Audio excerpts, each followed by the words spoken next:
Palabra viva.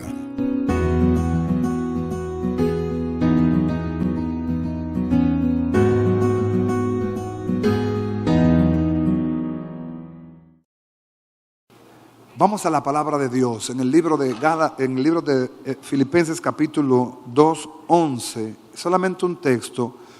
Estamos exponiendo una serie de mensajes, pero dentro de los mensajes todavía nos falta mucho camino que recorrer para poder entender el plan completo.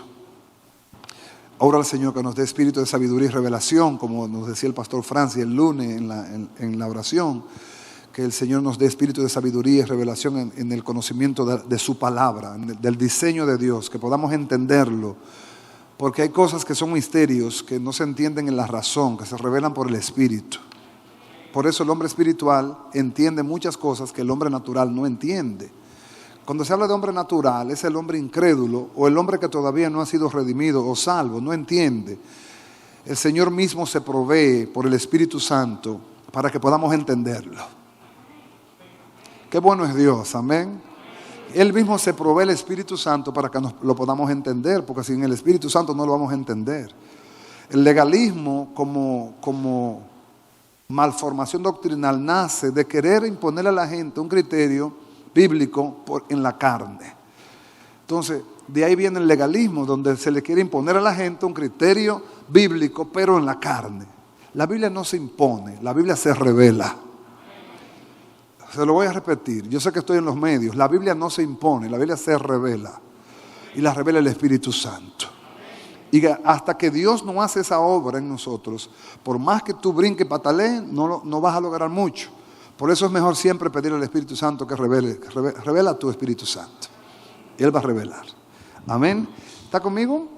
Dice, y toda lengua confiese que Jesucristo es el Señor para la gloria de Dios Padre. Estamos exponiendo la enseñanza sobre el señorío de Cristo y empezamos hace unos meses ya, creo que este es el mensaje número 10, vamos ya desde el principio de año hasta hoy, todo lo que hemos hablado es del señorío de Cristo.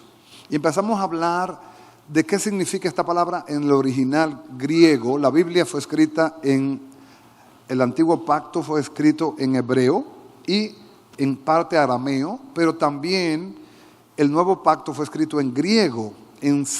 Por ser los romanos, los griegos, el imperio predominante, el helenismo, la cultura helenista.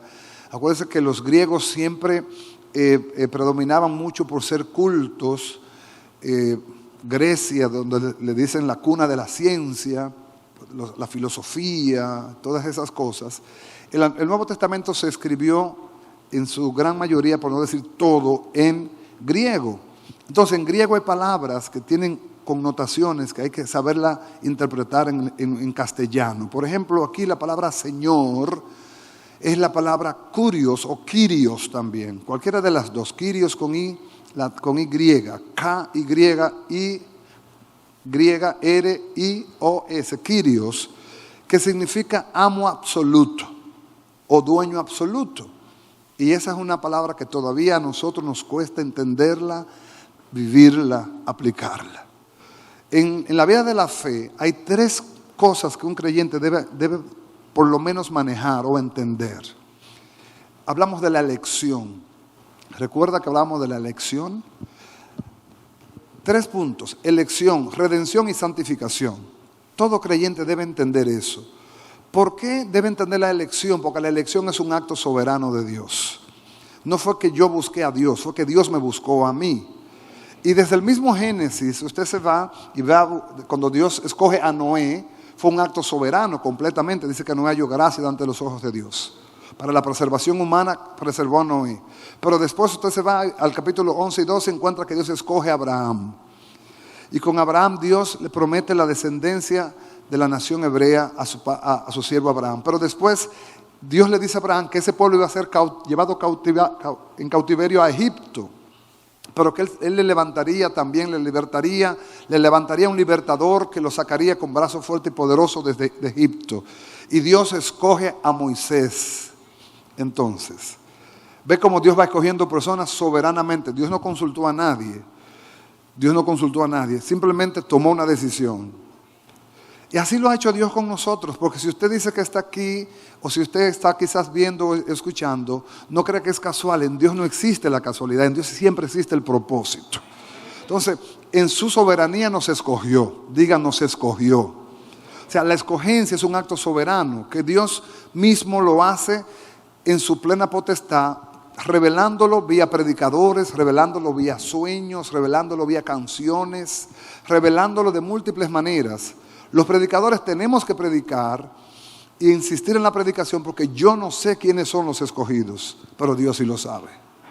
Entonces, cuando hay un escogido alrededor, la predicación le va a apelar y le va a llegar y se le va a sembrar la palabra.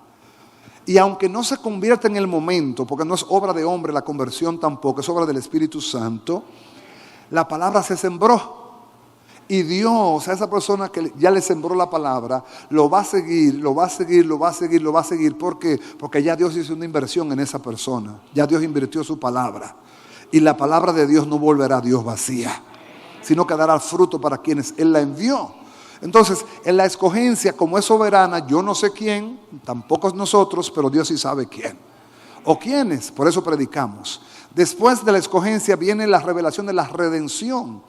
Y en ese punto hemos estado hablando como por 4 mensajes, de lo que es la redención. Y la redención es lo que nosotros tenemos que asimilar para apreciar lo que Dios ha hecho por nosotros. Si no entendemos la redención, no vamos a apreciar lo que el Señor ha hecho por nosotros. Por eso es necesario entenderla. Y por eso estamos aquí, tratando de explicarla lo más claro posible. Desde la óptica bíblica. Desde el mismo tiempo de la esclavitud de Egipto, Dios habló de la redención. Habló de la redención. Y vamos a leer hoy en la Biblia varios textos para que entendamos eso. Diga conmigo, redención. Usted va a escuchar esa palabrita por muchos domingos o muchos miércoles aquí, redención, redención, redención. Redención, la palabra redimir es pagar o liberar, pagar la liberación de alguien que estaba en un yugo de esclavitud. Es como pagar la fianza a alguien que estaba esclavo, a alguien que estaba preso. Y desde el mismo acto de que la esclavitud vino sobre su pueblo, Dios redimió a Israel. Y lo dice la Biblia, lo vamos a buscar en esta noche. Vamos a estudiar, vamos a abrir más la Biblia esta noche. Vamos a ir al libro de Éxodo, capítulo 6. Éxodo es el segundo libro para los que son nuevos en la fe. Éxodo capítulo 6, versículo 6. Dice, Éxodo 6:6, dice, por tanto dirás a los hijos de Israel, yo soy Jehová, todo con mayúscula. Y yo os sacaré debajo de las tareas pesadas de Egipto, o sea, del yugo, y os libraré de su servidumbre, y os redimiré con brazo extendido y con juicios grandes. Desde el Éxodo, Dios estaba hablando de la redención. Desde el mismo Éxodo, le dice, te voy a sacar de ahí. Él se lo dijo a Abraham también, serán cautivos por 400 años, pero yo lo voy a sacar. Así mismo lo hizo, con brazo fuerte y poderoso, con señales, portentos y prodigios, liberó el Señor a su pueblo de Egipto. Amén. Y más adelante le vuelve a repetir lo mismo. Si usted se va conmigo al libro de Salmos, capítulo 130, versículo 8. Salmos 138. Abra su Biblia, por favor. Si usted puede, pues está más rápido que yo, los hermanos allá arriba. Dice, y Él redimirá a Israel de todos sus pecados. Ese verbo está conjugado en futuro, ¿verdad? Mire, redimirá, está hablando de un término futuro. Redimirá a Israel de todos sus pecados. En otras palabras, ya Dios le estaba hablando a Israel de la redención.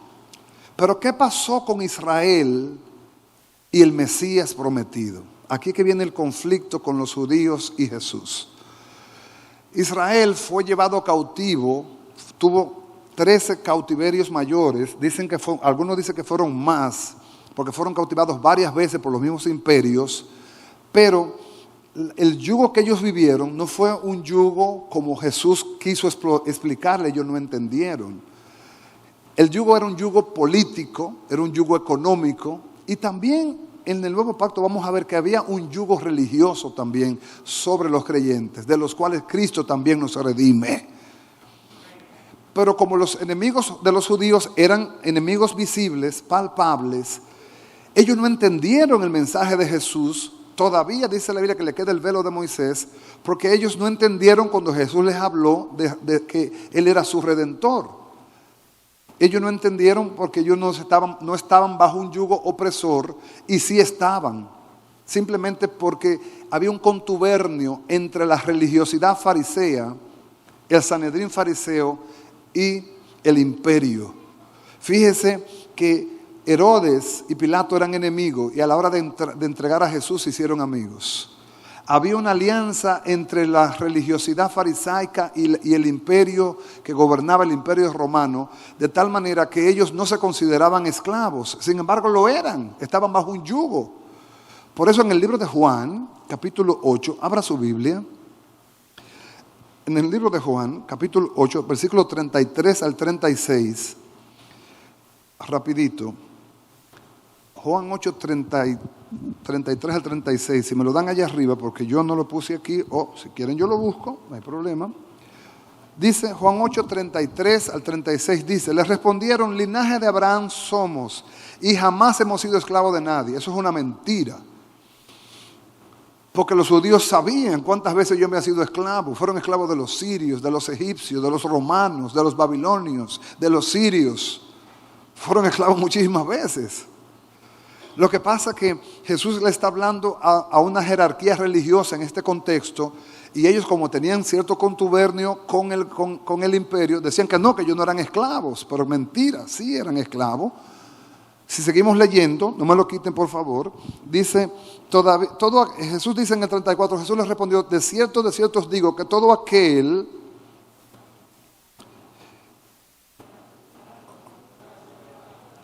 me dejaron frisado. 34. Jesús les respondió, de cierto os digo que todo aquel que hace pecado, esclavo es del pecado. Y el esclavo no queda en la casa para siempre, el hijo sí queda para siempre. Entonces en el 36 dice, versículo, así que si el hijo os libertare, seréis verdaderamente libres. Jesús les dijo claramente a los eruditos judíos que estaban con él en esta disputa, de qué esclavitud él estaba hablando, pero ellos no entendieron de qué esclavitud le estaba hablando. Ellos simplemente se fueron por el lado político o por el lado económico y le dijeron, no somos esclavos de nadie. Jesús le dice, no, espérese, ustedes sí son esclavos del pecado. Porque si vemos para atrás el versículo 33 otra vez, si me ayudan en el 33 rapidito, le dijeron, linaje de Abraham somos y jamás hemos sido esclavos de nadie. ¿Cómo dices tú seréis libres? En el 34 entonces Jesús les responde. Jesús le dice, de cierto os digo, todo aquel que hace pecado, esclavo es del pecado. Esclavo es del pecado. Jesús le está diciendo, ustedes están bajo un yugo de esclavitud, de la cual el único que lo puede libertar soy yo. Pero como el concepto religioso era tan alto y también el contubernio político convenía, ellos no entendían, endurecieron sus corazones. Eso es una de las cosas que todavía impera en Israel. Todavía los judíos esperan el Mesías ya vino. Aún Dios está obrando en el pueblo de Israel, Dios está obrando en el pueblo judío y está salvando a miles de judíos. Y le está revelando que Jesús es el Mesías de Israel. Porque aún en ese tiempo habían eruditos y habían gente de alta dimensión religiosa. También habían personas que tenían la esperanza de conocer y ver al Redentor de Israel. Y el Señor Padre, el Padre le concedió la honra de verlo.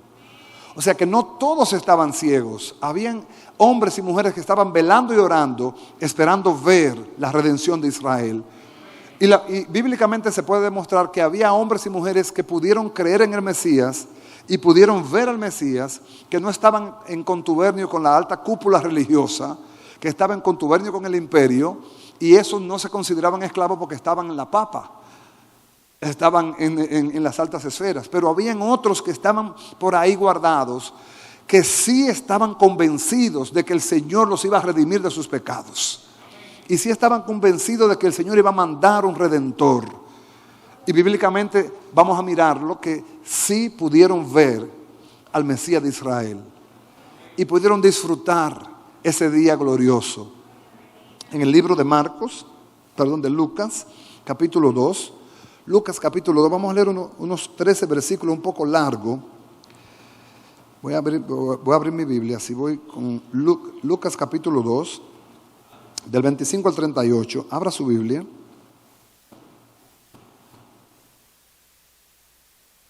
Lucas 2, del 25 al 38. Dice, y he aquí, había en Jerusalén un hombre llamado Simeón, y este era hombre justo y piadoso. Esperaba la consolación de Israel. ¿Qué esperaba Simeón? O sea que había gente esperando el Mesías ahí. Y el Espíritu Santo estaba sobre él. Oiga esto, ¿qué es eso ahí? Un acto soberano todavía. Porque el Espíritu Santo todavía no había sido derramado. Todavía no había sido dado a la iglesia. Sin embargo, dice que el Espíritu Santo estaba sobre este hombre, sobre Simeón. En el 26 seguimos leyendo. Dice la palabra, y le había sido revelado, lo que estaba diciendo hace un ratito, le había sido revelado ¿por quién? Por el Espíritu Santo, que no vería muerte antes que viese al ungido del Señor. ¿Quién se lo reveló? Esto es muy interesante, las cosas del Espíritu las revela el Espíritu. El Espíritu Santo le había dicho a él que él no vería muerte, sino que él vería al ungido de Israel. Y dice, y movido por el Espíritu, otra vez vino al templo. Y cuando los padres del niño, está en el versículo 27, y cuando los padres del niño Jesús lo trajeron al templo para hacer con él conforme al rito de la ley, él le tomó en sus brazos y bendijo a Dios diciendo, ahora Señor, despida a tu siervo en paz, conforme a tu palabra, porque han visto mis ojos tu salvación, la cual has preparado en presencia de todos los pueblos, luz para la revelación a los gentiles y gloria a tu pueblo Israel. O sea que Simeón esperaba, y Simeón era un hombre del templo. Simeón era un hombre que estaba en la casa de Dios y que estaba en expectativa, y el Espíritu Santo le dijo, tú no morirás sin ver al Mesías de Israel. Tú no morirás sin ver al ungido, porque estaba en una expectativa.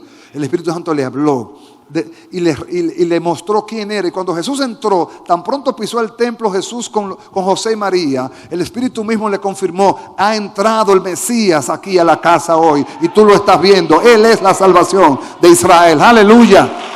Se lo reveló. Aleluya.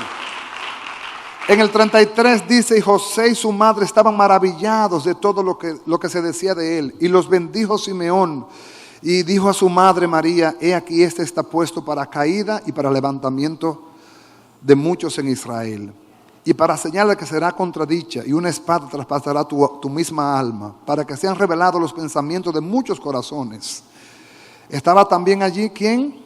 Ana, profetisa, hija de Fanuel, de la tribu de Aser, de edad muy avanzada, pues había vivido con su marido 7 años desde su virginidad y era viuda hacía 84 años. Imagínense, Ana, 84 más 7 son 91. ¿Cuántos años tendría? ¿A qué edad se hubiera casado? Ponle que se haya casado a los 20. Ana tendría como algunos 110 años y estaba en la casa del Señor.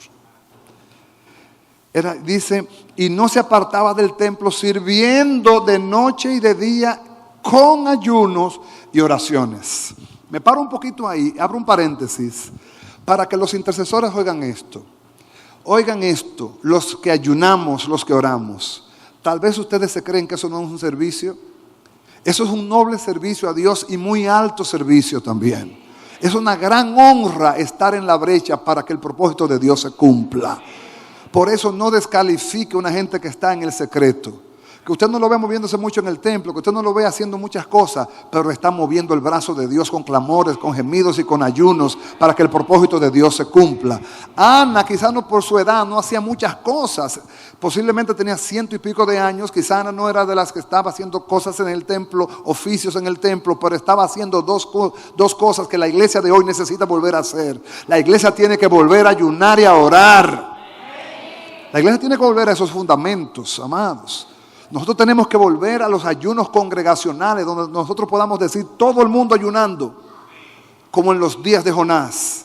Porque ahora estamos convocando a la oración. Por cierto, los hermanos de la madrugada, vamos a avivar el fuego, porque muchos nos inscribimos y acuérdense que el pastor está ahí chequeando. Y hay mucha gente que se le ha pasado ya lo que va de mes y abur. Eso fue un comercial. Ana no se apartaba del templo sirviendo de noche y de día con ayuno y oraciones. Versículo 38. Esta, presentándose en la misma hora, daba gracias a Dios y hablaba del niño a todos los que esperaban la redención de Israel. ¿Qué hacía Ana? Que hablaba del niño a todos los que esperaban la redención. Pero Ana y Simeón estaban claros en qué tipo de redención se estaba hablando. No se estaba hablando de la redención de la esclavitud del imperio romano. Se estaba hablando de la esclavitud del pecado. Y aquí hay algo interesante, porque la definición de redención es pagar la liberación de alguien que estaba en yugo de esclavitud. Y esta tarde yo me hice una pregunta y quizás usted se la ha hecho. ¿A quién se le iba a pagar?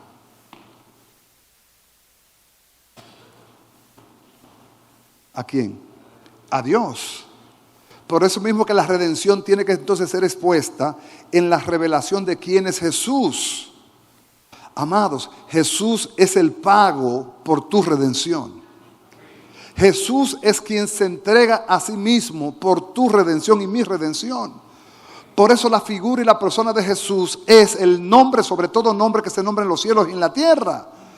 Entonces el Padre exigía una cuota para redimir, para liberar a ese pueblo del yugo del pecado, que fuera conforme y de acuerdo a su naturaleza.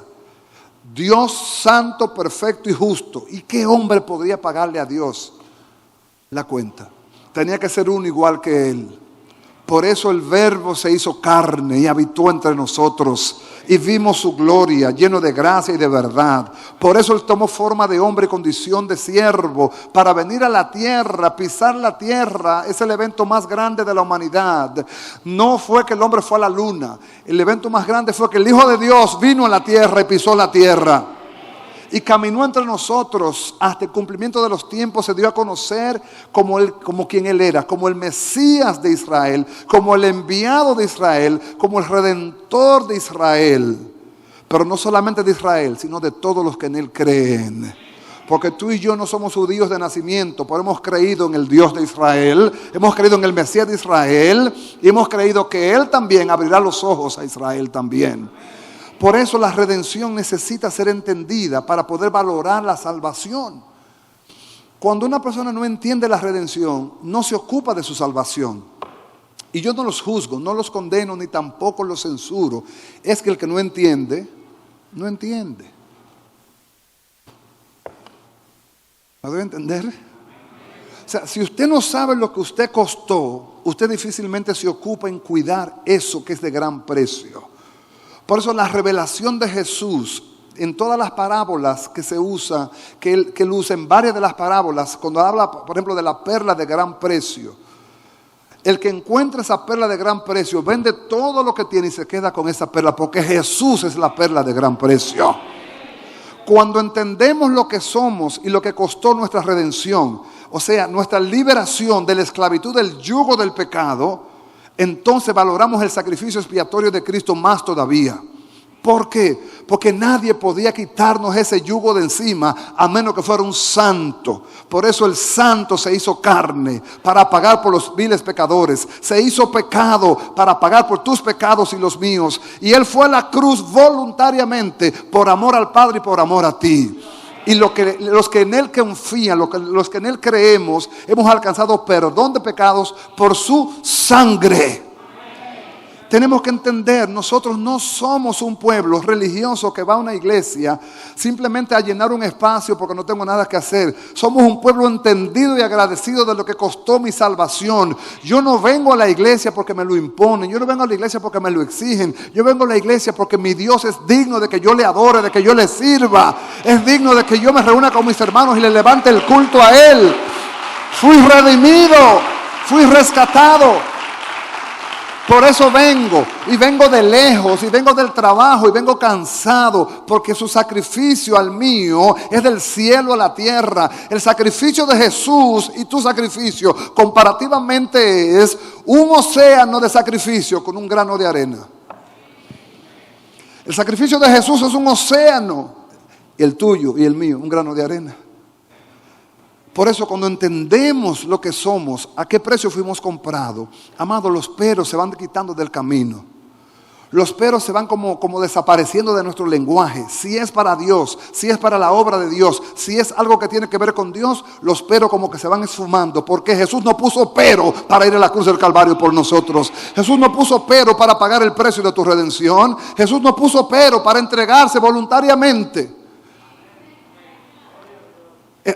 Era necesario, Él tenía una encomienda que cumplir y Él no se iba a resistir a esa encomienda, aún teniendo el poder para resistirse y para tener la autoridad, y tenía la autoridad para hacerlo. Pero hay una máxima en Jesús y hay una máxima en el Padre que la iglesia tiene que valorar. Amor. Amor, por amor se entregó. Él pudo haberse resistido y decirle al Señor, busca otro método. Sin embargo, el Padre dijo, no hay otro método. El único método que hay para poder redimirlos eres tú, porque tú eres el único perfecto igual a mí. Y por amor al Padre y por amor a nosotros se entregó. Entonces, esa entrega no fue una entrega por Federal Express. Fue una entrega voluntaria. Y para entregarse, entregó lo más preciado, entregó su sangre. Nuestra redención costó sangre y no cualquier sangre. Por lo tanto, a nosotros nos debe interesar conocer más de la redención todavía. En esta noche, si nosotros estamos aquí, es porque la redención se está haciendo efectiva en nosotros. Si estamos aquí, porque estamos entendiendo lo que significa ser redimido. Yo quiero enseñarle un texto esta noche, otro texto más, para que usted pueda apreciar un poco más lo que Dios le ha entregado. En el libro de Efesios, capítulo 1, del 3 al 10, vamos a seguir buscando en la Biblia, escudriñando en la palabra, para que podamos entender lo que Dios mismo hizo por nosotros y lo que nosotros hemos recibido de parte de Él. Efesios capítulo 1, versículo del 3 al 10 dice, bendito sea el Dios y Padre de nuestro Señor Jesucristo, que nos bendijo con toda bendición espiritual en los lugares celestiales en Cristo, según nos escogió en Él, mire la escogencia, antes de la fundación del mundo, para que fuésemos, ¿qué?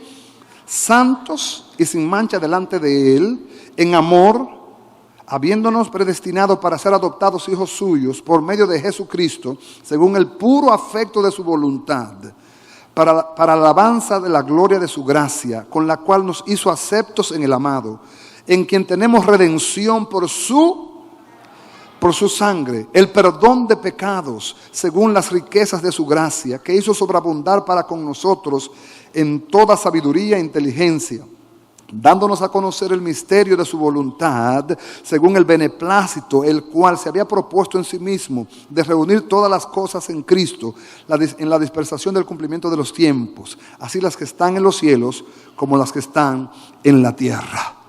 En su soberanía, Dios quiso hacerlo así. Era la única forma, porque en el antiguo pacto se sacrificaba un animal, un macho cabrío o una oveja, para expiar los pecados del pueblo. Y se hacía constantemente, eran miles los sacrificios. Jesús hizo un sacrificio una vez y para siempre.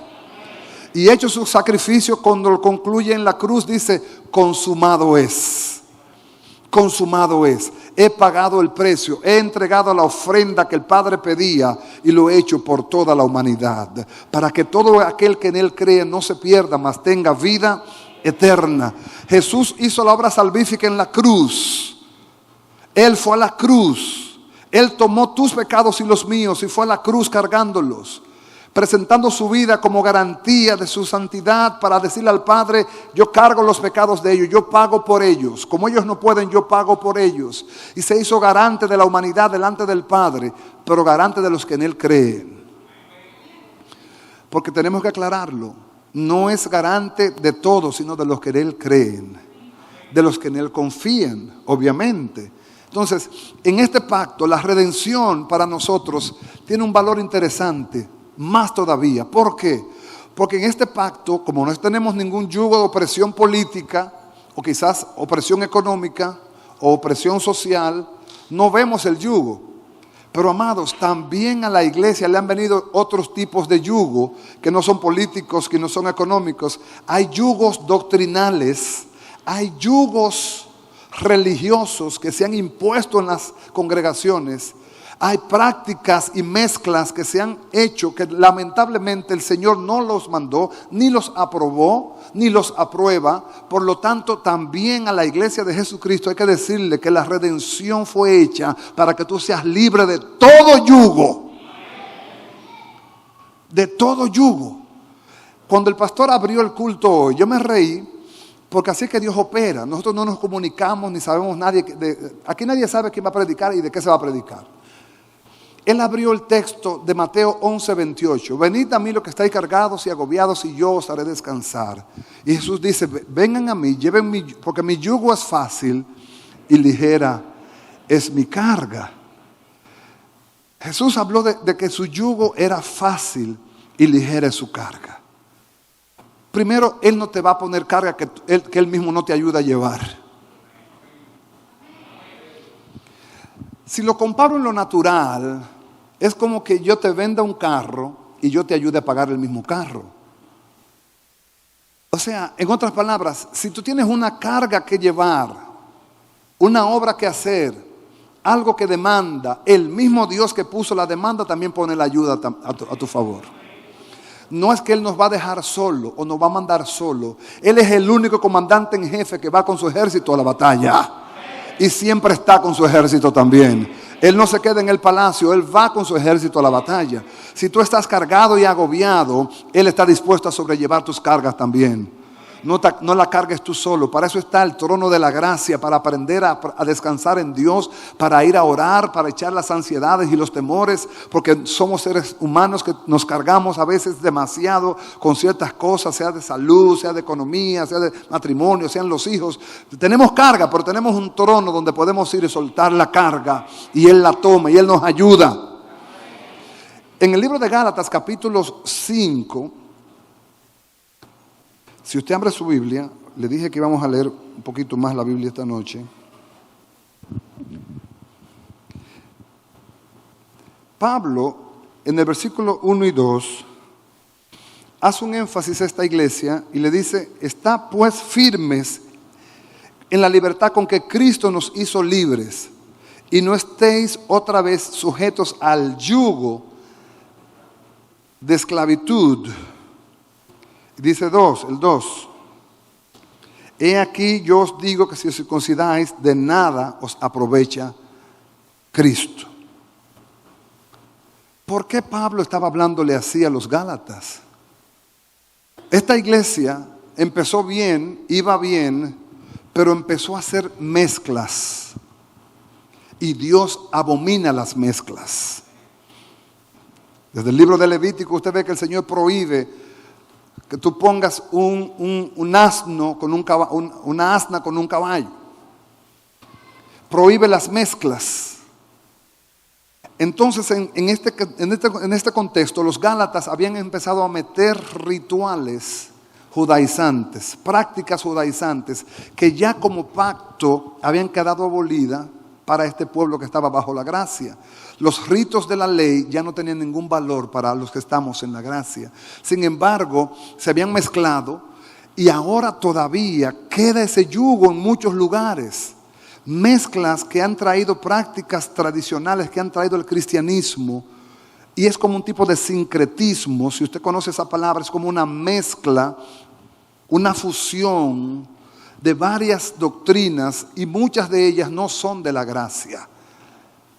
La gracia, amado, el que conoce la gracia, se le quita un gran peso de encima. Porque el mayor peso es el peso del mismo pecado. Y la ley fue dada para conocimiento de pecado. La ley no puede limpiar ni restaurar al hombre. La ley te acusa, la gracia te perdona. Los Gálatas en el capítulo 2 y 3, si usted se lee el 3, Pablo le llama hasta torpes, le dice. Como ustedes que empezaron en el Espíritu ahora están mezclando el culto a Dios con ritos, con rituales judaizantes, con prácticas ceremoniales que fueron abolidas ya. Y en este pasaje Pablo le dice a ellos, en el capítulo 5, que estén firmes en la libertad con la cual Dios le hizo libres. En otras palabras, no retrocedan a los ritos. Ustedes ya son libres por la sangre redentora de Jesucristo. No le den un para atrás, no pongan reversa a los rituales. Ahora tenemos libertad para entrar al lugar santísimo por la sangre del Cordero de Dios. Ahora tenemos libertad para levantar manos santas sin ira, sin contienda. Ahora tenemos libertad para abrir nuestra boca y expresar con gratitud la libertad que Cristo nos ha entregado. Somos libres ¿de qué? Del yugo de esclavitud que el pecado generaba en nosotros. No es que no pequemos, es que ya el pecado no se enseñorea de nosotros, porque ahora se enseñorea Cristo. Ahora vive Cristo en mí. Mi debilidad de la carne, mi verdad natural como hombre me hace pecar, pero no es lo mismo pecar que vivir para pecar. No es lo mismo. Hay una separación entre una cosa y otra. El hombre sin Dios no discierne eso porque para él le da lo mismo, las tinieblas y la oscuridad es lo mismo. Evidentemente porque no entiende. Pero el hombre con Dios, cuando tiene revelación de Dios, obviamente cuando mete la patita, cuando se equivoca en algo, el Espíritu Santo le va a hacer saber que no lo hizo bien. Pero tampoco no lo hace para acusarte. Lo hace para que tú vuelvas al trono de la gracia. Amado, Dios no quiere que nadie se aparte de Él. Dios no quiere que nadie se extravíe. Cuando una oveja se extravía, Dios mismo usa el cayado y la vara para traerlo muchas veces.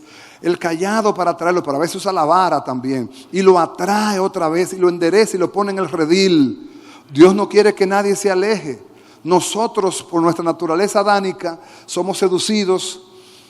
Por nuestra cultura religiosa, somos seducidos. Por nuestras herencias, somos seducidos. Y a veces metemos como mezclas en nuestra fe. Y Dios abomina esas cosas. Quiere Dios que la iglesia sepa que ya es libre de toda opresión, de todo yugo religioso.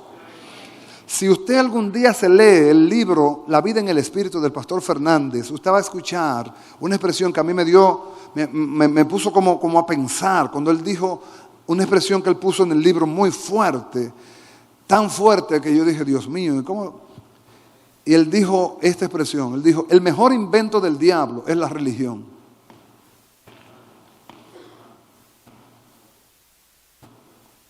El mejor invento del diablo es la religión.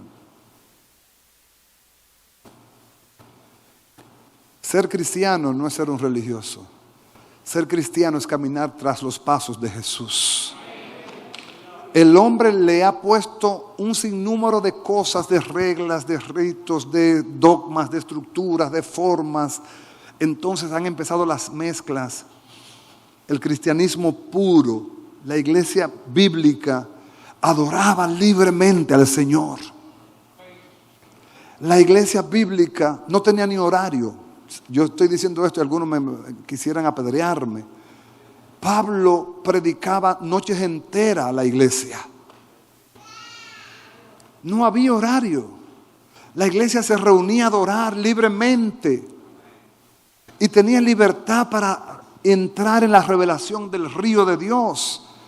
Nosotros hemos estructurado muchas cosas, procurando ordenar, y me da risa lo que voy a decir, ordenar las cosas de Dios, cuando Dios es más ordenado que nosotros.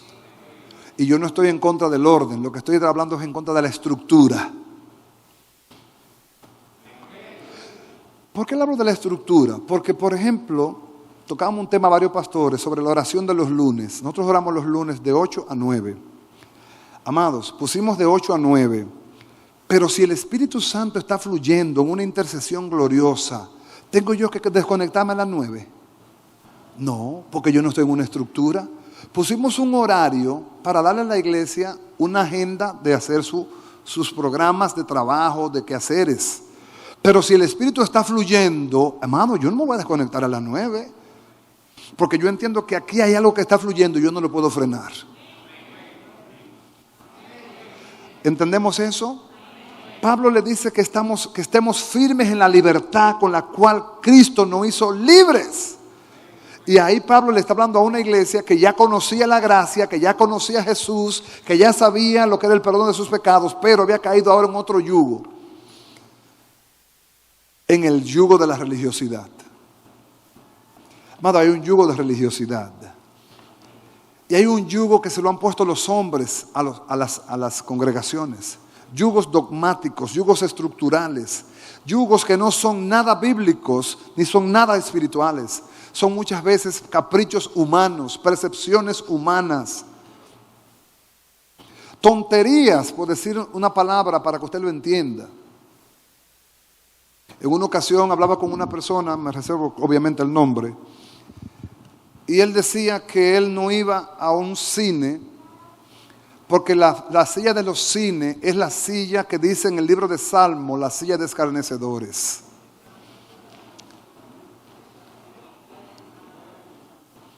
Y yo me quedo mirándolo.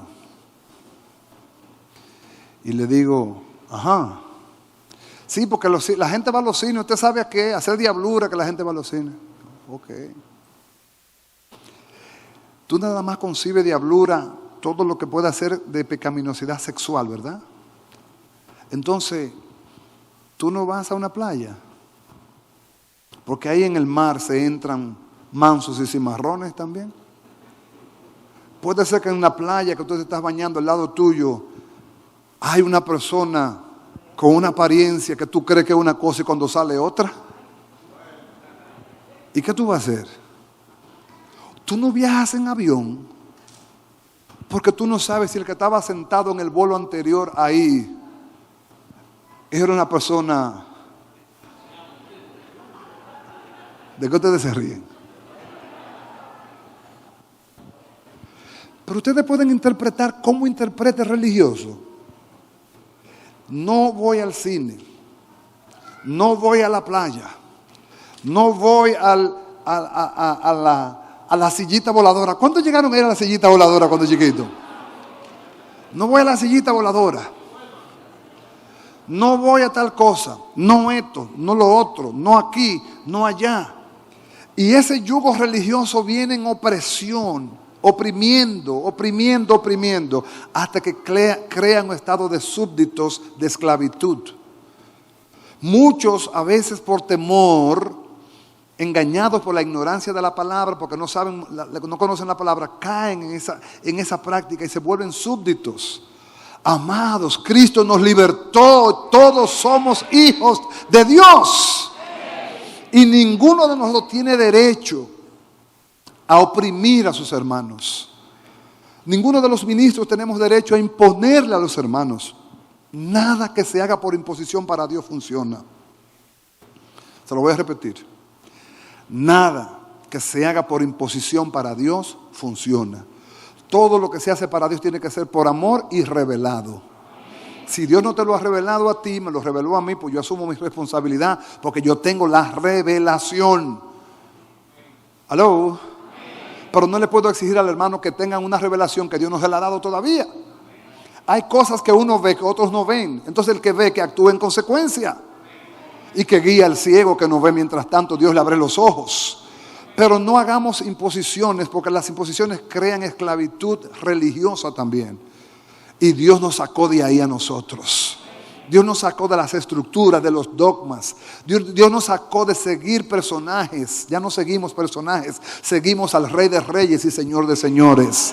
Nuestros ojos no están puestos en un hombre, en una institución, organización. Hay alguien más alto a quien todos tenemos que mirar. Como dice Isaías 43, miradme a mí y sé salvo todas las naciones de la tierra. Al que tenemos que mirar es al Señor, al Rey de Reyes y Señor de Señores. Las imposiciones y los ritos que se han metido a la iglesia, a las congregaciones han creado súbditos, esclavos de los hombres.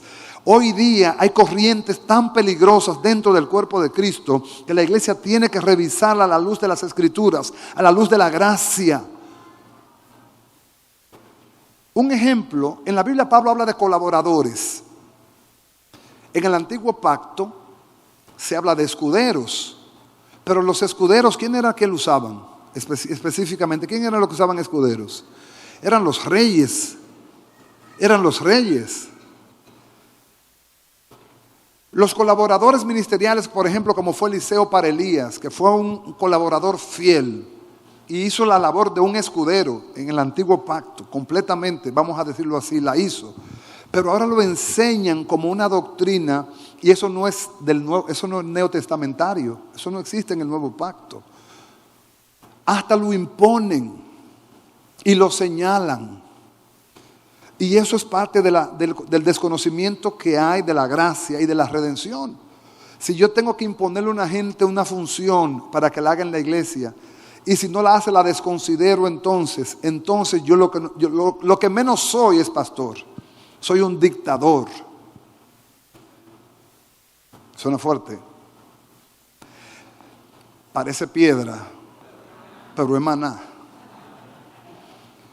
Nosotros hemos sido libertados de la opresión del yugo de esclavitud y no andamos más en temor, porque no hay ninguna condenación hay para los que están en Cristo Jesús, para los que no andan conforme a la carne, sino conforme al Espíritu.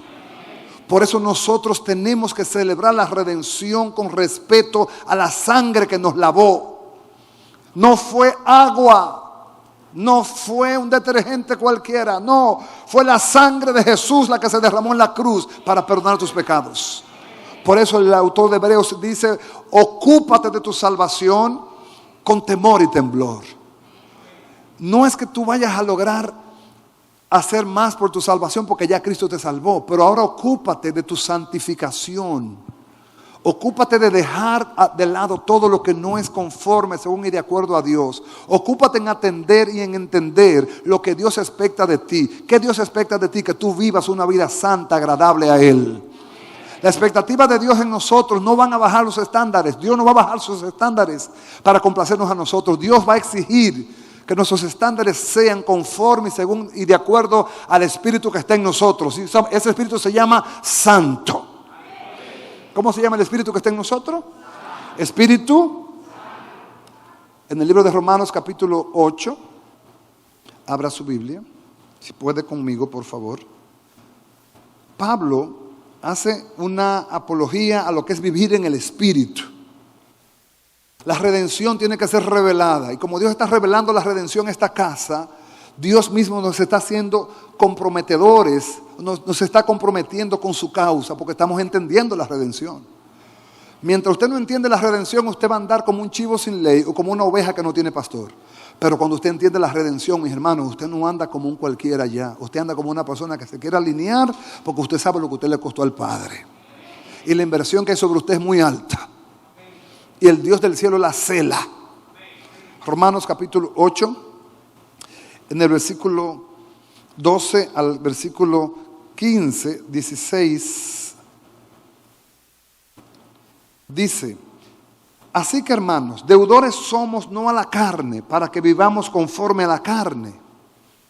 Porque si vivís conforme a la carne, moriréis. En otras palabras, te vas a apartar de Dios, porque la carne es muerte, la carne es distanciamiento, la carne es toda la complacencia de las concupiscencias, los deleites terrenales.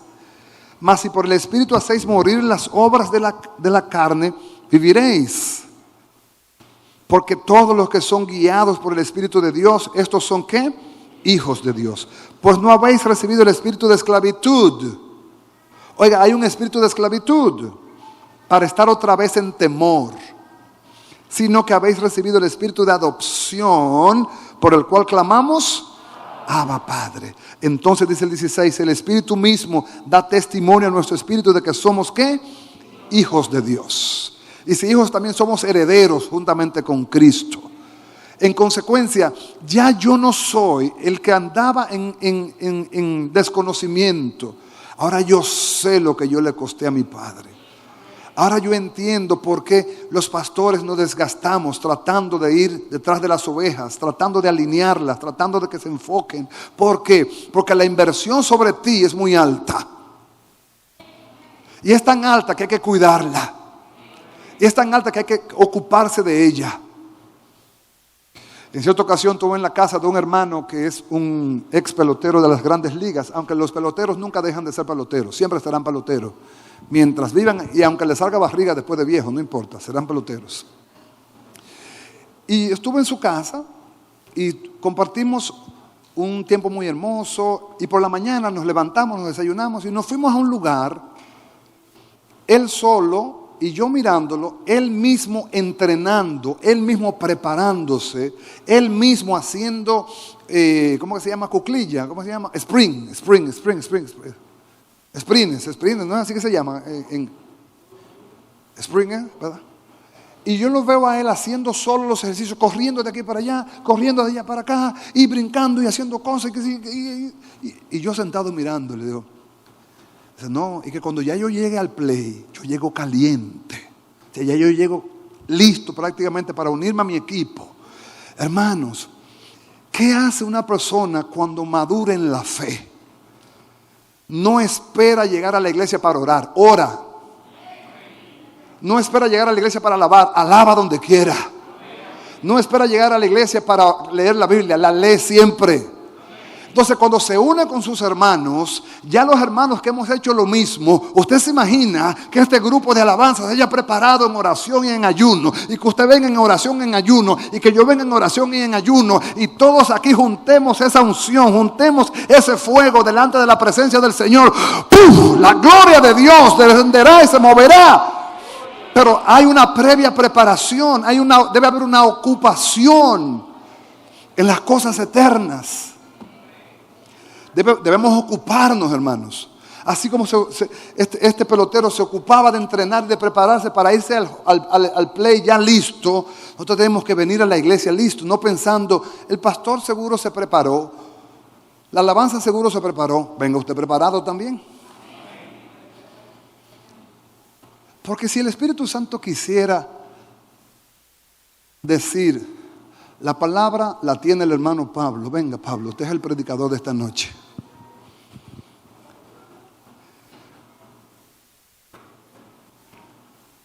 Pablo diría, ay pastor, yo nunca he predicado. Nosotros como iglesia somos ordenados en esas cosas y no vamos a exponer a nadie a que entre en ese juego también, porque es un juego muy pesado. Pero nosotros debiéramos vivir preparados no para predicar, preparados para que Cristo nos encuentre predicando. Porque somos redimidos. Y un redimido es un deudor. Un redimido es un deudor. ¿Recuerda eso que hablábamos el domingo? Un redimido es un deudor que nunca podrá pagar la deuda aquel que los redimió. Pero tiene una opción. ¿Cuál? Manifestar gratitud. Sirvamos a Dios con gratitud. Alabemos con gratitud. Evangelicemos a otros con gratitud. Cuando demos, hagámoslo por gratitud también. Es que le agradezco tanto al Señor que no sé cómo pagar. No tengo manera, no podré pagar, pero sí puedo agradecerle. Puedo venir a su casa a darle gracias porque me permite adorar con mis hermanos. Puedo venir a su casa y celebrar porque Dios permite que yo escuche su palabra. Cuando vengo a la iglesia me hablan de Dios. Cuando evangelizo le hablo a otros de Dios. Cuando oro hablo con Dios. Cuando leo la Biblia Dios me habla a mí también. Por todos lados estoy rodeado de su gracia. Porque en la iglesia me hablan de Dios. Aunque no es lo mismo que te hablen de Dios y que sea Dios el que hable. Aquí creemos en las dos. Hay que darle al pueblo instrucción en cuanto al conocimiento de Dios. Pero hay que darle a Dios la soberanía de que Él tome nuestras bocas y sea el que hable. ¿Estamos acá? Nosotros todos, los que estamos aquí, los que están en los medios, si alguien se siente deudor, amado, no podrá esconderlo. Tendrá que sacarlo de donde lo tenga escondido y decirlo por redes, por radio, por Facebook, por Instagram, por donde sea. Jesucristo es mi Señor. tendrá que expresarlo con palabras reconocidas por muchos. El Dios te bendiga es el saludo del cristiano. No es como los muchachos de hoy, dime loco, ¿qué es lo que? No, Dios te bendiga, brother, ¿cómo tú estás? Porque ya en nosotros hay una generosidad de parte de Dios derramada. Y de la generosidad que se derramó sobre mí es tanto que yo puedo bendecir con generosidad a mis hermanos. Y declarar la palabra de bendición en el nombre de Jesús. Y compartir las bondades de Dios. Amados, Dios nos rodea de gentes necesitadas. De gente que entiendan la redención para que le puedan dar lo que tienen. Un redimido no deja pasar una oportunidad para sembrar la palabra de Dios. El que no entiende la redención, ni fu ni fa. Pero el que le entiende, amados, te invitan a orar por un carro, por una casa, por un negocio. Te invitan a compartir, espérate. Le busca una alegoría, le busca una ilustración para sembrar el evangelio. Porque yo no sé en este círculo quiénes Dios tiene destinado para la vida eterna. Yo tengo que soltar la palabra. Yo siembro la semilla, mi Padre le da el crecimiento. Tú y yo somos sembradores. Pero no como se venden por ahí, sembradores de billetes. No. Sembradores del evangelio, sembradores de esperanza, sembradores de vida, sembradores de gozo. Cuando abrimos nuestra boca, infundimos a otros la esperanza que yo también tengo. Porque yo tengo la esperanza de irme en el primer vuelo. Si alguien más la tiene aquí, yo creo que debiéramos decir, yo también, pastor. Tu redención, mi redención, nos hace deudores al Dios de nuestra salvación. Y la redención es lo que nos valida entonces a nosotros. Lo que nos acredita como genuinamente hijos de Dios. Hay creación de Dios y hay hijos de Dios. A los suyos vino y los suyos no les recibieron. Pero a los que les recibieron y creen en su nombre, Él les dio potestad de ser hechos, ¿qué? Hijos de Dios. Esa palabra potestad es la palabra derecho legal. La legalidad de un hijo redimido, hermano. Cuando el Padre ve, cuando el Padre oye que un redimido clama, bajo la gloria y la gracia de su Hijo amado, el Padre es movido porque su Hijo es su complacencia. La delicia de su diestra está ahí. Y todo el Padre se lo concedió al Hijo. Y cuando clamamos al Padre en el nombre de su Hijo, por cuanto fuimos lavados por la sangre de su Hijo y tenemos el Espíritu del Hijo, el Padre nos oye y concede nuestras peticiones conforme a su voluntad también, porque no le vamos a retorcer el brazo. Dios es soberano. Estoy hablándole a alguien en esta noche. Redimidos, redención. Cuando lo podamos transpirar, suelto este tema. Cuando la iglesia pueda transpirar esto, los redimidos no se callan, los redimidos siempre están dispuestos, los redimidos se ofrecen, dígame qué es lo que hay que hacer, yo estoy aquí, yo quiero entregarme a la causa. Un redimido tiene esa mentalidad. Un redimido tiene la mentalidad de que todo lo que hace conecta y termina en Dios. Todo lo de Él, porque ya sabe que Él es un redimido. Los redimidos de esta casa saben y están sabiendo cada día más cuánto valen para Dios y cuán importantes son en este tiempo. La gente está desesperada afuera en la calle, necesita palabra de Dios, necesita oración, necesita consuelo, necesita dirección. Un redimido tiene la palabra, un redimido tiene la gracia, un redimido tiene la unción. Hermano, cuando alguien venga y te cuente un problema, óyelo y después que lo oiga, ora por él. No lo dejes ir. Ay, fui y me descargué con fulano y le dije, todas las cosas que me están pasando. No lo dejes ir. Venga acá. Vamos a orar al Dios del cielo.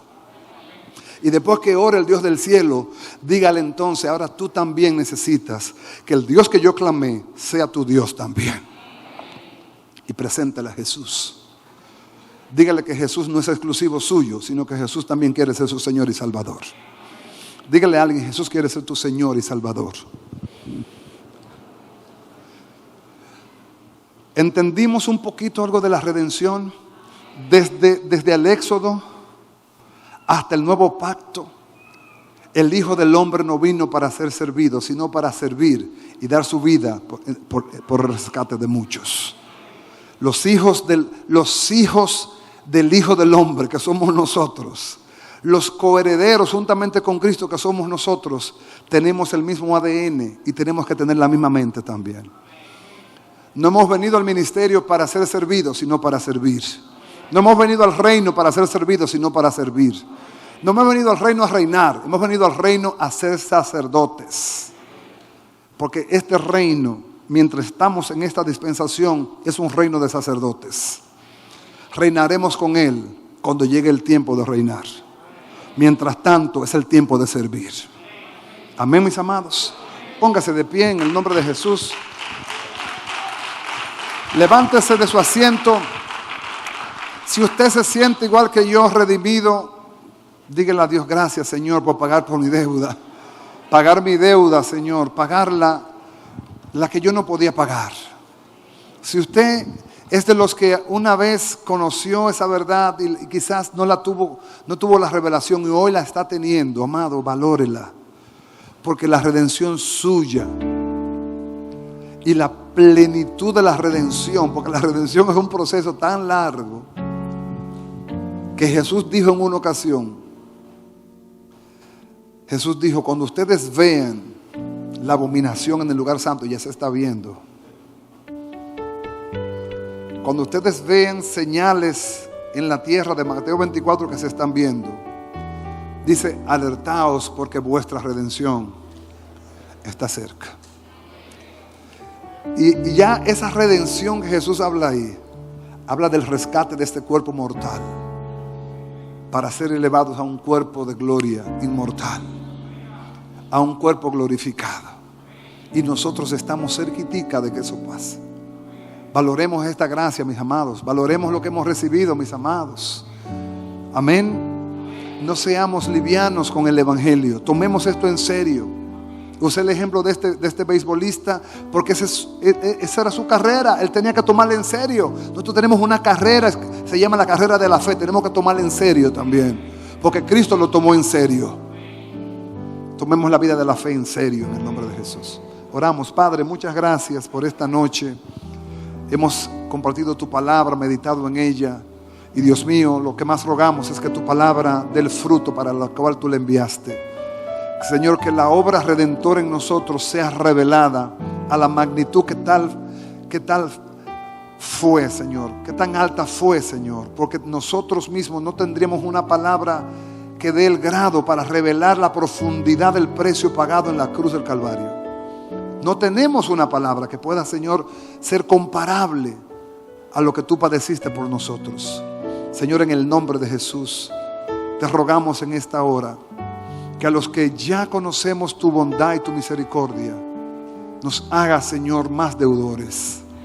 Y nos dé, Señor, el peso de lo que significa ser lavado por la sangre de Cristo. Señor, en el nombre de Jesús. En el nombre de Jesús. Y si alguna persona esta noche tú has traído a este lugar y no ha podido, Señor, entregar su vida a Cristo, quizás antes no tenía la oportunidad, no había tenido la oportunidad, hoy tú le das la oportunidad. Dios mío, que los corazones sean tocados para salvación y para vida eterna, por amor de tu nombre. Así en la radio y la televisión también, en el nombre de Jesús.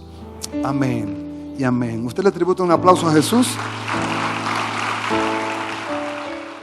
Centro Cristiano El Buen Samaritano. Síguenos por radio, televisión y a través de las redes sociales.